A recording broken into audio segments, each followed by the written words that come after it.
বিবাহ বিচ্ছেদের পর খোরপোশের দাবি করেন অনেকেই, কিন্তু এতদিন পর্যন্ত খোরপোশের কোনো নির্দিষ্ট পরিমাণ ছিল না। বুধবার দেশের শীর্ষ আদালত নির্দেশ দিয়েছে, হাইকোর্ট এবং নিম্ন আদালতগুলি মোট 8টি মানদণ্ডের কথা মাথায় রেখে যেন বিবাহ বিচ্ছিন্না স্ত্রীর খোরপোশের পরিমাণ নির্ধারণ করে। বিচারপতি বিক্রম নাথ এবং বিচারপতি প্রসন্ন ভি ভারালের বেঞ্চ 8টি মানদণ্ডের কথা জানিয়েছে। বিবাহ বিচ্ছেদ মামলার খোরপোশের নির্দেশ দেওয়ার আগে ওই 8টি মানদণ্ডের বিষয় মাথায় রাখতে হবে। বিবেচনা না করে দাবি মতো খোরপোশ দেওয়া যাবে না। কোন কোন মানদণ্ডের কথা জানানো হয়েছে?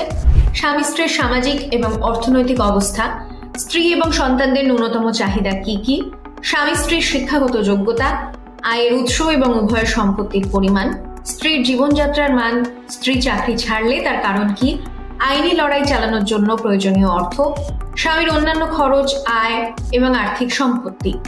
বুধবার বিবাহ বিচ্ছেদের একটি মামলা শুনছিল দেশের শীর্ষ আদালত। সেখানে এক ব্যক্তিকে তার স্ত্রী ভরণ পোষণের খরচ বাবদ 5 কোটি টাকা দেওয়ার নির্দেশ দেয় সুপ্রিম কোর্ট। ওই মামলার সূত্রে 8 মানদণ্ডের কথা জানায় 2 বিচারপতির বেঞ্চ। সম্প্রতি বেঙ্গালুরুর তথ্য প্রযুক্তি সংস্থার এক কর্মী আত্মহত্যা করেন, যা নিয়ে আলোড়ন পড়ে যায় গোটা দেশে। দাম্পত্য কলহের মামলায় উত্তরপ্রদেশের পারিবারিক আদালতের রায় ওই কর্মীর বিরুদ্ধে গিয়েছিল। তারপর কর্মীর ঝুলন্ত দেহ উদ্ধার হয়। তার পরিবারের অভিযোগ, মিথ্যে মামলায় তাকে ফাঁসানো হয়েছিল। সুপ্রিম কোর্ট জানিয়েছে, মহিলাদের সুরক্ষিত রাখার জন্য 498 এই ধারা চালু করা হয়েছিল, কিন্তু এই ধারা অপব্যবহারের প্রবণতাও বৃদ্ধি পেয়েছে।